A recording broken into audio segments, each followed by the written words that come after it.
There we go. All right, we're covering the events of the 3rd and 2nd century BC that the angel of the Lord prophesied about in Daniel chapter 11. And these ancient events are relevant to the things that will be happening in the near future during the Great Tribulation period. So stay tuned and learn some history. All right, we'll be live streaming to YouTube and also sermon audio. And this video and over 100 other Bible studies are available on sermonaudio.com. And I air my Bible studies on Fridays on Final Fight Bible Radio at 8 o'clock a.m. and 8 o'clock p.m. Pacific time. And if you enjoy this content, share it with your friends and family. Subscribe to the YouTube channel below. And also, if you're interested in additional in-depth studies, I have 4 books available through the Final Fight Bible Radio bookstore. And also, some of them are on Amazon. You can purchase those there. And if you'd like to support the ministry of Final Fight Bible Radio or myself, you can donate through finalfightbibleradio.com. the sermon audio page, or the PayPal link below. Thank you very much. All right, so last week was primarily a history lesson concerning the events that occurred between Daniel chapter 11, verses 4 through 5. I'll go ahead and read that real quick. It says, "And when he shall stand up, Alexander the Third, his kingdom shall be broken, and shall be divided toward the 4 winds of heaven, and not to his posterity, nor according to his dominion which he ruled. For his kingdom shall be plucked up, even for others beside those." All right, so we went over some of that information last week, and the reason why I have to cover so much historical information in last lesson, this lesson, and also a little bit more in the next, is because there is roughly a 20-year gap between verse 4 and verse 5, and then there's another 52-year gap between verse 5 and verse 6. So between verse 4 and verse 6, you have 70 years of history there. And the things that happened during that gap basically set the stage for everything else that's going to happen in the rest of the chapter. Once we get to verse 6, things are going to start moving pretty fast, and we'll start going through the scriptures fairly quickly, and things start cascading. But the whole setup to everything that happens from verse 6 and onward takes place in these gaps between verse 4 and verse 6, all right, in the 70-year time period. All right, so practically everybody, reads Daniel chapter 11, and is understandably confused by it and usually can't make heads or tails of it when they're reading through it. And the reason is because a lot of that history in Daniel chapter 11, that Daniel chapter 11 catalogs, most of us don't know these historical events. I know I didn't before I started really studying it. I mean, you might have a cursory understanding of the 4 empires that came after Alexander. You got Cassander, Lysimachus, Ptolemy, and Seleucus. You might know that answer for a test, if you're in Bible Institute.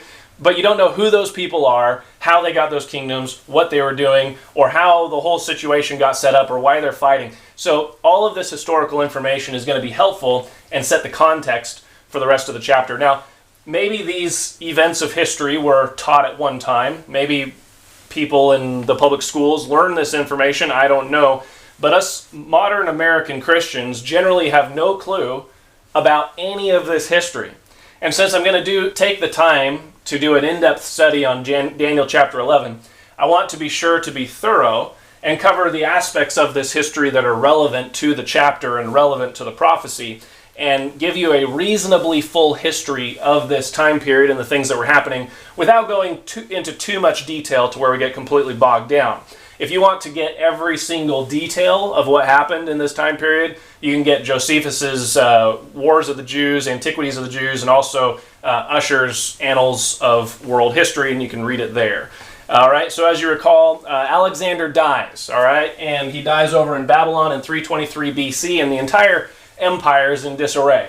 Alexander couldn't have picked a worse time to die. And Alexander had a half-brother, if you'll remember, named Philip III Aridaeus, but the problem with him was he was mentally handicapped, and so he was not in any kind of position to be able to rule this expansive empire, the largest empire the world had ever seen up until that time. All right, and then Alexander also had a child on the way in Roxana, his wife's womb, at the time of his death. And even though the baby ended up being born and ended up being a boy, they named him Alexander the Fourth. The thing is, obviously, baby Alex the Fourth is still a baby and can't rule the Grecian Empire. All right, so the generals of Alexander had a problem on their hands, and it was determined at the Council of Babylon in 323 BC that the empire would be broken up or at least divided between no less than 24 different generals of Alexander's. All right, and then under all those generals, there's essentially 12 generals that were to the east of the Euphrates River, and there were 12 generals that covered provinces to the west of the Euphrates River, and those generals were under the regent of the entire empire. Okay, so you had the 24 generals, and then you had a couple guys that were on top of those that told those generals what to do, and those two guys were Perdicus and also Meleager. All right, Perdicus and Meleager. These guys were the two regents of the whole empire. They didn't have just a little province like everybody else. They were put in command of the entire empire. All right, they weren't the kings of Greece, but they were kind of regents. They were stand-ins until baby Alex IV would come of age, and then he could be the king of Greece. All right, so Perdicus and Meleager, they're basically the CEOs of the entire kingdom, and all the other governors were under their authority. All right, the other guys that you need to know about essentially is Antipater. He is put in charge of Greece, the regent of Greece and Macedonia, which is the capital of the Grecian Empire. And then you have Craterus. He was appointed as the guardian of the royal family. The royal family being Roxanne and Alexander IV. The problem was Craterus, if you remember, he had gone up towards Macedonia, and he was appointed at the Council of Babylon as the guardian of the royal family.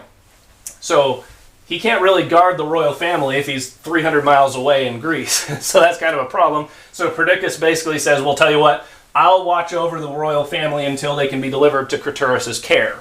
All right? So you have that. And then you have Ptolemy I Soter. He's the governor, or the satrap is the technical term, but I'm going to use the term governor just because it's a little easier to remember with all this stuff. Ptolemy I Soter, he's made the governor of Egypt. Then you have Seleucus I Nicanor. He's made the governor of Babylon. And then you have Eumenes. He's made the governor of Cappadocia. And then you have Antigonus I Monothalamus, or as he's called, monothalamus in Greek is a term that's associated with Cyclops, so it's just easier to say Antigonus I Cyclops. He's given the region of Phrygia and Lycia and Pamphylia. All right, so what had happened is, if you recall, Perdicus had Meleager killed. All right, he basically knocked out his co-CEO, and people are getting a little suspicious of Perdicus. Perdicus is planning on heading up this way. He wants to maintain consolidation of the empire and not have problems, because they already have enough problems as it is with 24 different governors. So he's going up towards this Asia Minor area to root out the final Persian strongholds that are still there. All right, so he's heading up this way, and he calls up Eumenes and Antigonus and says, hey, you guys need to help me fight these Persians. But Antigonus is already getting really suspicious of Perdicus, so you remember he flees up here to Antipater and hangs out with him, and that makes Perdicus mad because of his insubordination. And then if you also recall, Perdicus was transporting the body of Alexander up to Macedonia so that Alexander could have a proper burial, but then Ptolemy I Soter yanked the body of Alexander, stole it, and brought it down to Memphis and had it buried there. And so again, that made Perdicus very angry. He's the regent of the empire. You guys are supposed to be listening to me, and you need to respect my authority. All right? But nobody's respecting his authority. And so it's making him very angry. But on top of that, Perdicus also didn't help his reputation with these governors, obviously by killing Meleager. That didn't go over very well. But then also, you remember that to settle some kind of peace, because he's coming up this way, Antipater says, well, tell you what, you can marry my daughter Nicaea and we'll all get along. All right, so he does that, but then shortly after that, Olympias, Alexander's mother, makes him an offer and says, hey, why don't you marry my daughter Cleopatra, who's also Alexander's full sister? And Perdicus feels, well, that's actually a pretty good thing, because if I marry Alexander's full sister, that puts me into the royal family, and seeing as how he's more qualified to run the empire than Philip III Aridaeus or baby Alexander, that essentially, in a way, legally puts him next in line for the throne. So he kicks out Nicaea and then marries Cleopatra. And this isn't the Cleopatra, the famous Cleopatra that you're thinking of. Like I said, there's a lot of these names. People like to name their kids the same thing, and it gets really confusing and annoying. But this is a different Cleopatra. All right, so he marries her, and everybody's thinking, what are you doing, Perdicus? And Perdicus also declares war on Ptolemy I Soter for stealing the body of Alexander. So basically, if you wanted to take over the entire empire for yourself, you would do everything that Perdicus was doing. All right, so maybe he had good intentions. Maybe he really wanted to maintain the integrity of the empire. Who knows what his motives were, but everybody was very suspicious of him, and the governors thought that Perdicus was out of control and had to be stopped. All right, so now we commence the wars of the Diadochi. Diadochi is just simply Greek for successors, the wars of the successors. All right, so in 321 BC, we have Team Antipater versus Team Perdicus, essentially. And on Team Antipater, obviously you have Antipater, you have Craterus, Antigonus I Cyclops, and also Ptolemy I Soter. And then Team Perdicus, he had Seleucus I Nicanor and also Eumenes with him. All right, so what happens is, Perdicus has Eumenes. He appoints him to fight with Antigonus, Antipater, and also Craterus. These guys are coming down here, and they're going to fight with Eumenes. All right, and then Perdicus and Seleucus, they're going to go south and head towards Egypt and fight with Ptolemy I Soter. All right, so, and then also, I should real quick point out that around this time, at some point, Roxana and baby Alex IV and Philip III Aridaeus get transported up into Greece. So they're up that way. All right, so as I'm going through this, bear in mind that these are all Grecian generals that had all grown up together and also had fought together under Alexander. And so these men, they had fought side by side with one another. They're practically brothers. They're really good friends with one another. And so this creates an interesting dynamic because, yes, they're friends, but they also are frustrated with each other and they're wanting to exalt their own dominions. And so even though they fight with one another, they still have great respect for one another, and they kind of like each other still. And so when one would be victorious over the other on the battlefield, they were reluctant to kill the other person. And even when the other person died, their enemy died, they would lament their deaths and give them these great burials. So it's kind of an interesting fight between friends here. And also remember, bear in mind, that even though this entire empire has skirmishes and are fighting with each other, most of all these governors are Macedonians who, like I said, had been born and raised in Greece and had been with Alexander from the very beginning. So even though we're going to eventually start dealing with particular regions, specifically as we get into Daniel 11, we'll be dealing with the Syria region and the Egyptian region, bear in mind that the kings of these areas are Greeks, okay? They're native-born Greeks fighting with each other, even though they're in the different locations, because that's important. All right, so Eumenes enters into battle with Antipater, Craterus, and Antigonus. Craterus ends up getting killed in battle, and Eumenes ends up losing the battle, but he remains, he goes back to Cappadocia, and he's sort of besieged there, and there's some things that go on at that time.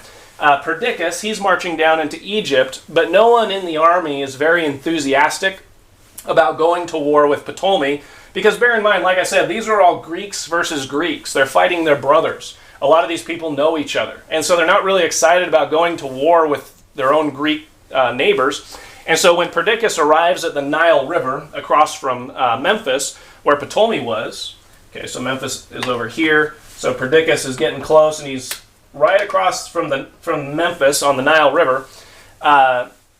One night he orders his men to cross the Nile. You know, they're going to do a sneak attack on Ptolemy, so they start going over the Nile River at night.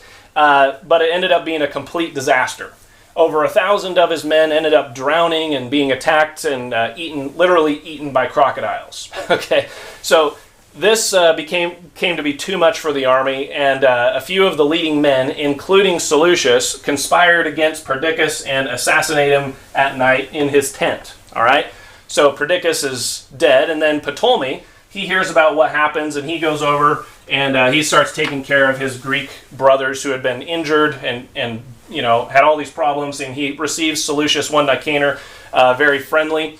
And he gains the favor and friendship of these people. All right, so they're all kind of back together. Everybody's friends now. So Perdicus is dead, and Eumenes is subdued for the time being. So Team Antipater won. All right, Team Antipater won that first one. Now, here's the situation. since both regents of the empire, Meleager and Perdicus, are now dead, Antipater is now, since he was the regent of Greece, the capital of the empire, Antipater by default is now essentially the regent of the entire empire. Okay, he's the guy on top now, the president, if you will. So the question is, what does everybody do now? Okay, so now that these guys are dead and there's been all this fighting, what do? Okay, well, Antipater decides that there needs to be a new council and there needs to be a revision of the previous allotments, the previous provinces. Okay, so at Triparadisus in Syria, which is over here, they have a new council. Okay, and this is in 321 BC. This is called the Council of it's a weird word. Triparadisus.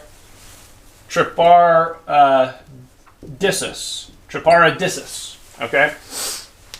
And this is in Syria. They have a new council. Now, an interesting note about Triparadisus, it's just north of Damascus. And when you look up Triparadisus, it's believed to be the location of the modern Baalbek. Now, if you're familiar with Baalbek, that's an interesting location because Baalbek has a lot of weird ancient architecture that and some massive blocks that presumably could only have been moved by giants in the very early post-flood or possibly even pre-flood times. So Baalbek is an interesting area. So it's interesting to consider that the first council was held at Babylon in 323 BC, and the second council is held at Baalbek, essentially, in 321 BC. All right, so those are odd and apparently unlucky places to have these councils. Okay, so at the Council of Triparadisus, the provinces of the empire were reassigned, and Eumenes, where did he go? Oh, I moved him down here. He's not supposed to be at that council. Eumenes is declared an enemy of the state. All right, so now the guys that are of importance and the areas of importance that you should know. Antipater, he's the regent of the empire. All right, back up in Greece. Ptolemy I Soter is left in command of Egypt.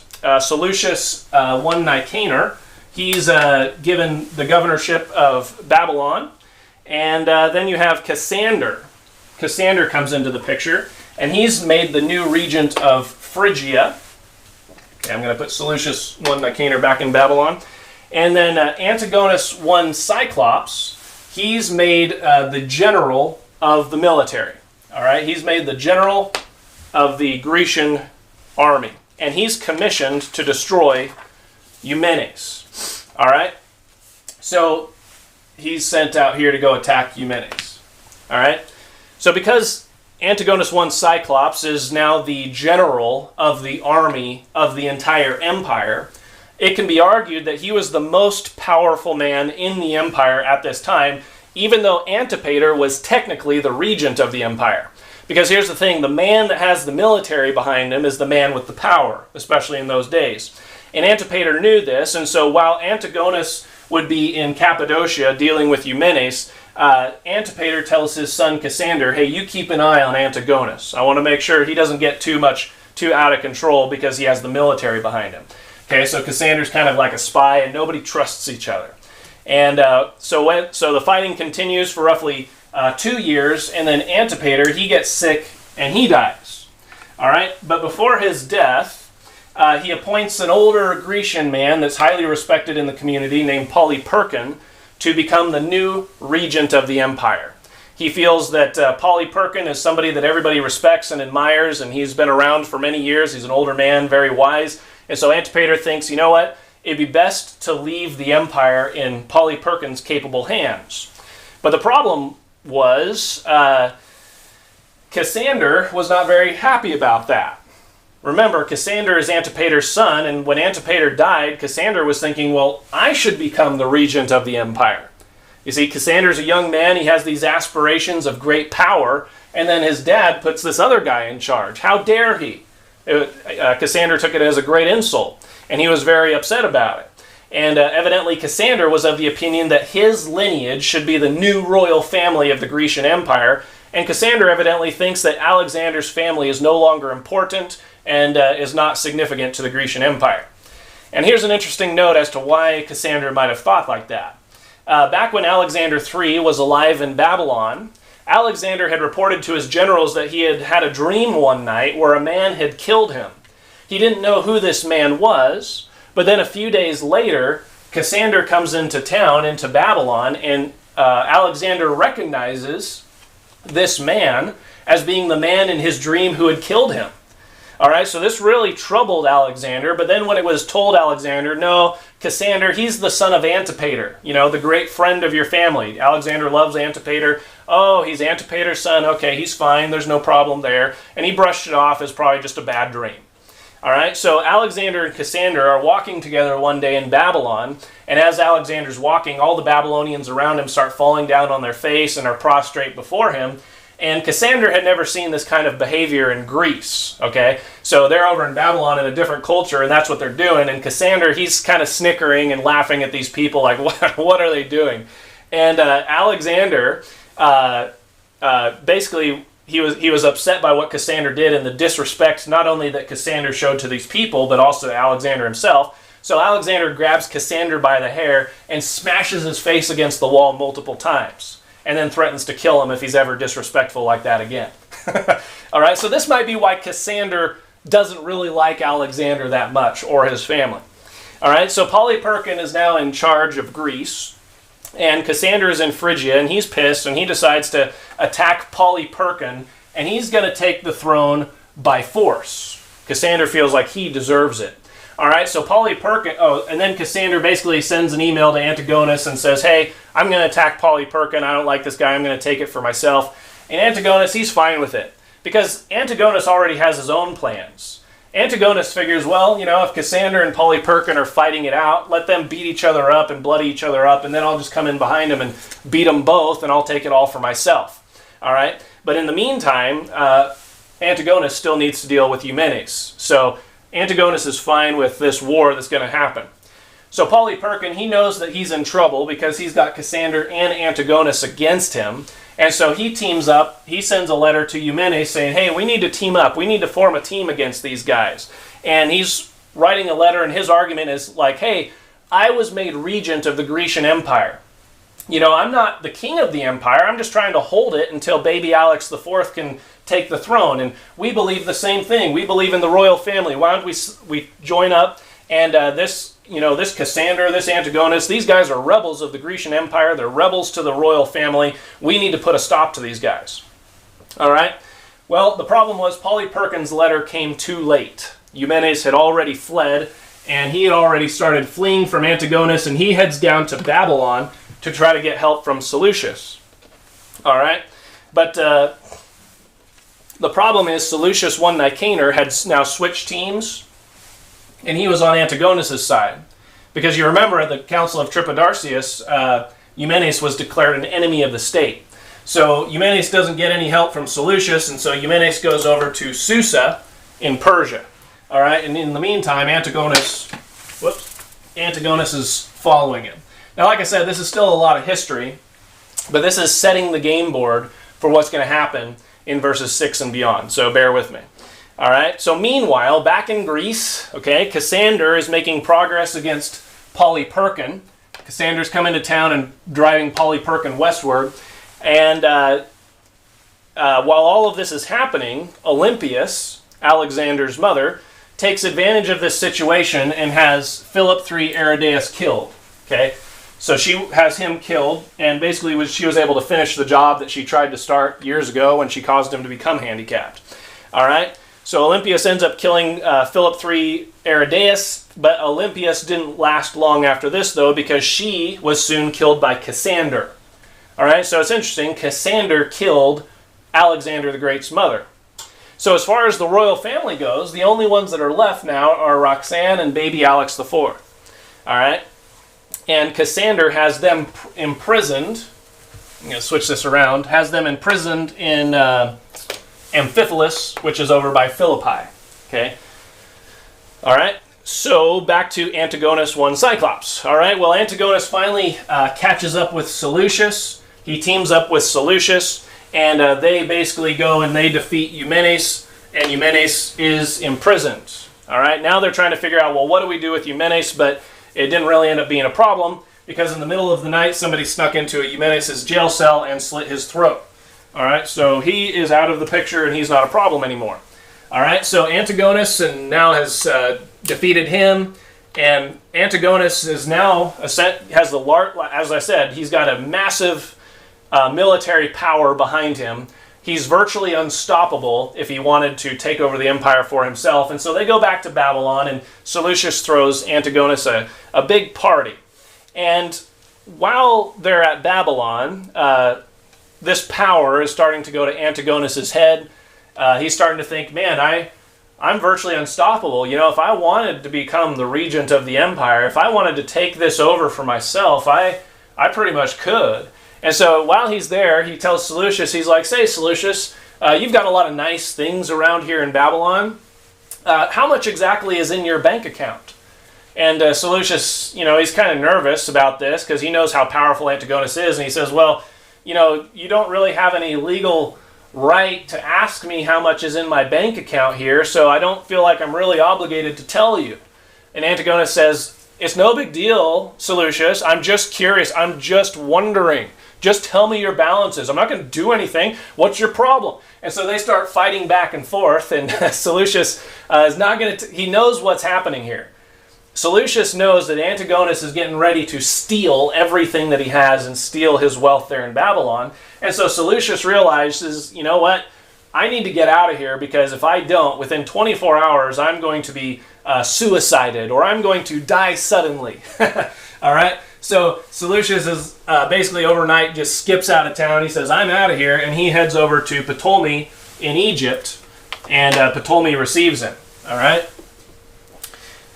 So what happens is Ptolemy ends up going to, Seleucus goes to Ptolemy and tells Ptolemy, hey man, Antigonus is out of control. He's going to try to take over the entire empire for himself. We have to stop him.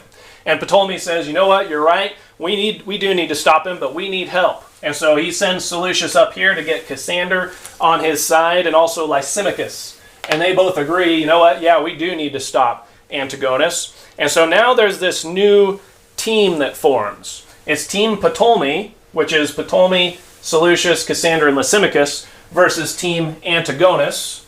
And on Team Antigonus he has his son with him, Demetrius I Polior Setes. All right?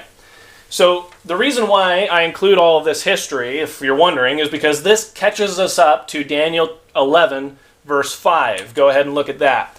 Daniel 11, verse 5, it says, and the king of the south shall be strong, the king of the south being Ptolemy I Soter, and one of his princes. All right? So the king of the south is Ptolemy I Soter, and one of his princes, that's Seleucus Nicanor, okay, who had come down to him and had joined up with Ptolemy. Seleucus was a prince in that he was a governor of Babylon, but he's considered one of Ptolemy's princes because the Bible says it's one of his princes, okay? One of Ptolemy's princes. He's considered one of Ptolemy's princes because Seleucus had yielded to Ptolemy's authority and basically had become subservient to Ptolemy. And obviously he understands that his kingdom is over here. He has no kingdom now, so he's under Ptolemy's rulership and authority. All right, so then we have a semicolon. Go and look at your Bible there in verse 5. It says, and the king of the south shall be strong, and one of his princes, semicolon. All right? And so a few more relevant things happen within that semicolon before the rest of verse 5 is fulfilled, and we'll go over that right now. All right, so what happens is Antigonus heads northward to go attack these guys. And he says, Antigonus is heading northward to deal with Cassander. And he has his son, Demetrius I Polior Setes, head southward to deal with Ptolemy. And by this time, because Seleucus had basically been sent to these guys, and he comes back and he joins up with Ptolemy. So Demetrius I Polior Setes is going against Ptolemy I Soter and Seleucus Nicanor, whereas Antigonus I Cyclops, he's coming up against Cassander and Lysimachus. All right? And so, let's see. Ptolemy and Seleucus, they defeat Demetrius in a major battle down here near Gaza, and Demetrius starts fleeing northward to head back up towards Syria, toward where his father is. And Ptolemy and Seleucus pursued, and they end up capturing city after city after city after city after city as they move up the coastline, pursuing after Demetrius. All right, now that Demetrius has been driven back, and Antigonus won Cyclops, he's heading westward. He's way over here and completely out of the way.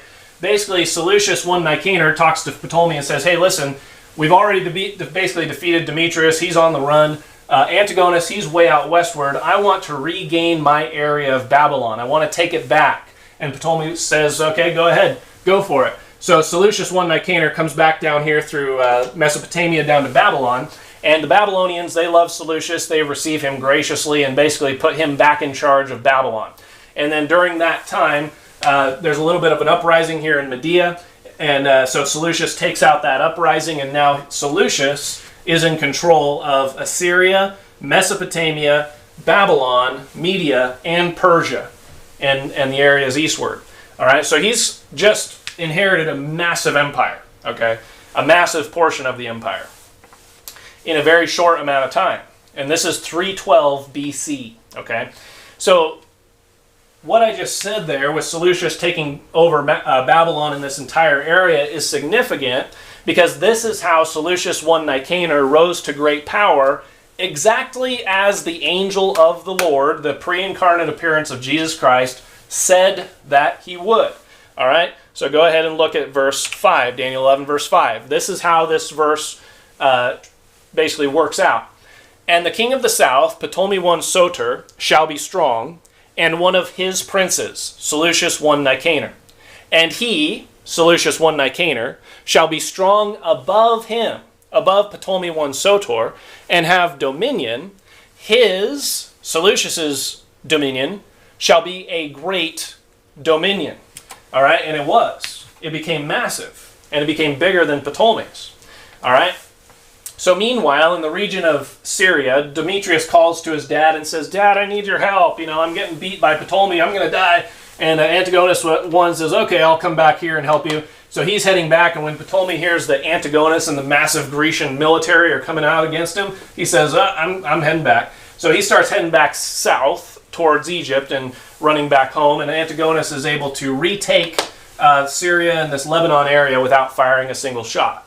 All right, so one interesting side note is that as Ptolemy is heading back to Egypt, he crosses through Jerusalem. All right, so now this is going to be an interesting little detail in history that's going to have a lot of ramifications for the future of what ends up happening with the Jewish people and with a lot of different things. Ptolemy goes through Jerusalem, and he's welcomed into the city. The Jews are not really interested in fighting with the Greeks, number one. But number two, he's welcomed into the city because the Jews didn't expect Ptolemy of being an enemy. And also, when Ptolemy came into Jerusalem, it was a Sabbath day, and the Jews were observing the Sabbath. It was a day of rest. And Ptolemy had indicated to the Jews that he wanted to worship with them on the Sabbath day. So they let him right into the city. They opened the gates, no big deal, come on in.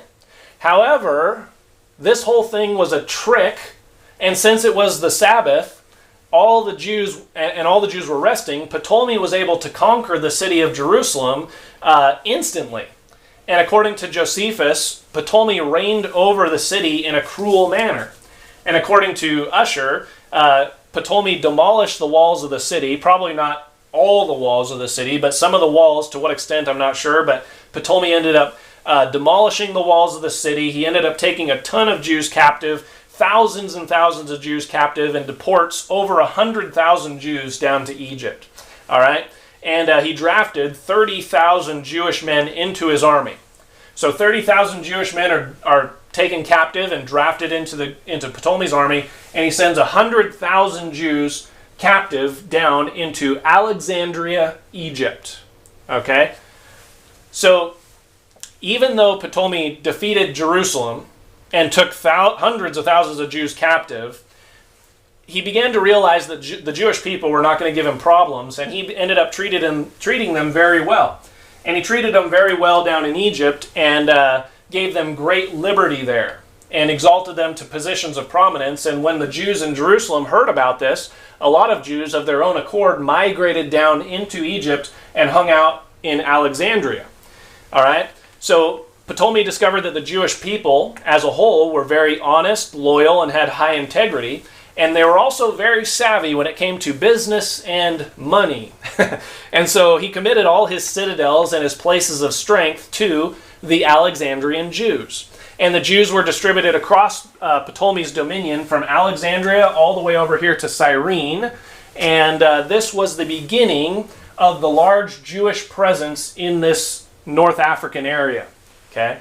So when you read about Simon of Cyrene in the New Testament, who was compelled to bear Jesus' cross, Simon of Cyrene's ancestors come from this area, and they were down in this area because of what Ptolemy did at this time in world history. Simon of Cyrene. Also, you read about in the book of Acts, Lucius of Cyrene, in Acts 13:1, he more than likely was another Jewish man from the area of Cyrenia, whose ancestors had been deported here, taken captive and sent here during the reign of Ptolemy. All right? So even the whole controversy over the Septuagint, which is the supposed Greek translation of the Hebrew Old Testament, in the 2nd century BC, the whole Septuagint story traces its beginnings to this event. Okay?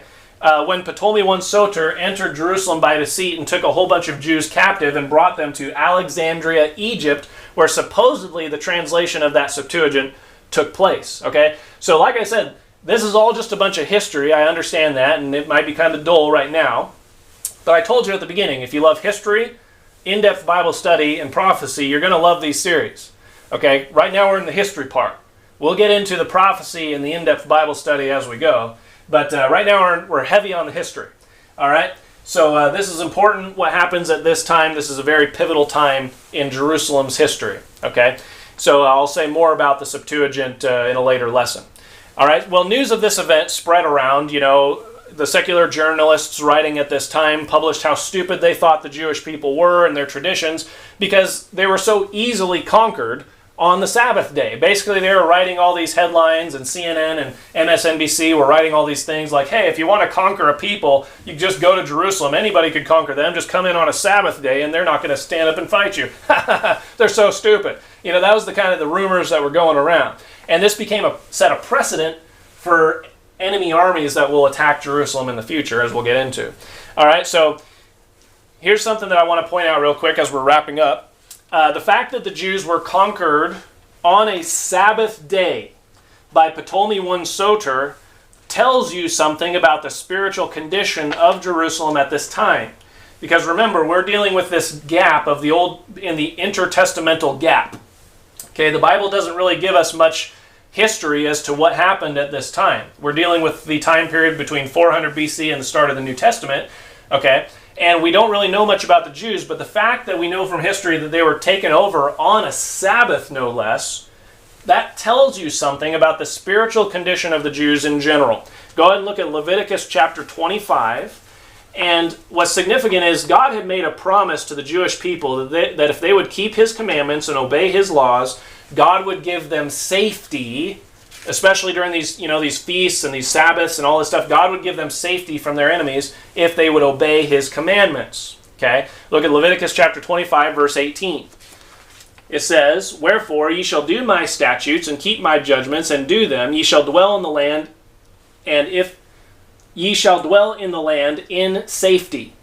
And the land shall yield her fruit, and ye shall eat your fill and dwell therein in safety." Look at Leviticus 26, verse 2. "Ye shall keep my Sabbaths and reverence my sanctuary. I am the Lord. If ye walk in my statutes and keep my commandments and do them, then I will give you rain in due season, and the land shall yield her increase, and the trees of the field shall yield their fruit. And your threshing shall reach unto the vintage, and the vintage shall reach unto the sowing time, and ye shall eat your bread to the full, and dwell in your land safely. And I will give peace in the land, and ye shall lie down, and none shall make you afraid. And I will rid evil beasts out of the land, neither shall the sword go through your land. And ye shall chase your enemies, and they shall fall before you by the sword. And 5 of you shall chase 100, and 100 of you shall put 10,000 to flight. And your enemies shall fall before you by the sword. For I will have respect unto you, and will make you fruitful, and multiply you, and establish my covenant with you. So the fact that Israel is once again in a spiritually backslidden condition at this time in history is going to be very important and have major ramifications in regards to your King James Bible translation, which I will elaborate later on in these lessons. Because remember, it wasn't too much longer after this that some Jews supposedly decided to translate the Bible, the Hebrew Old Testament, into Greek. But the Jews at this time, they're not right with God, as evidenced by the fact that they're even captive in the land of Egypt at this time. They were conquered. All right, so that's an important little detail for the Bible believer. All right, so in 312 BC, Ptolemy I Soter, he captures Jerusalem by deception, by attacking on the Sabbath, and takes hundreds of thousands of Jews down into Egypt. And by the way, this event has very interesting tribulation and antichrist overtones as well, which we will get into later. All right, so shortly after this, Cassander, Ptolemy, and Lysimachus, they decide to make a deal with Antigonus. It's decided that Cassander would be regent of Greece until baby Alex IV was old enough to become king. And then Lysimachus, he would retain control of Thrace, Ptolemy would retain control of Egypt, and Antigonus would have control over all of Asia Minor for himself. All right, that was kind of the deal. And this deal was pretty much worthless, though, because even though they all said they agreed to it, none of them abided by it. And Cassander, he's now very power-hungry up here in Greece. And remember, he's not a fan of Alexander. And he's not a fan of Alexander's family. And when he realizes at this time that baby Alex is not a baby anymore, he's 13 years old. And Alex is getting close to being of age where he can take the throne and become the king of Greece. And so what happens is Cassander sends a soldier to kill baby Alex IV and Roxanne. So Cassander just wiped out the royal family. And through political maneuvering, he was able to have Alexander's other son, if you remember, his son by a concubine Barsine. That boy's name was Hercules. Cassander's like, I just want to make sure that there's not going to be any threat to my dominion here, and nobody's going to try to take my throne from me. So he sends to Polyperchon, and he basically makes a deal and says, hey, why don't you kill Hercules and Barsine for me? And they do. All right? So Cassander ends up wiping out all of Alexander's family. And in a weird way, Alexander's dream of being killed by Cassander came true. Except Alexander himself wasn't killed by Cassander, unless Cassander poisoned him, which some people speculate that Alexander may have been poisoned by somebody, nobody knows. Maybe Cassander poisoned him. That's a theory, that's a rumor. All right, so Cassander didn't kill Alexander himself necessarily, but Cassander did kill all of Alexander's family. He killed his mother, he killed his wife, and he killed his baby.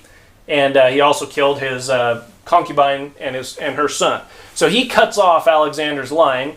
And then also, you remember there was Cleopatra, the wife of Perdicus. Well, she ends up getting killed by Antigonus. So now that the entire royal family of Alexander is dead, and no biological heir is left to take the throne, every governor within the empire at this time now declares himself to be king.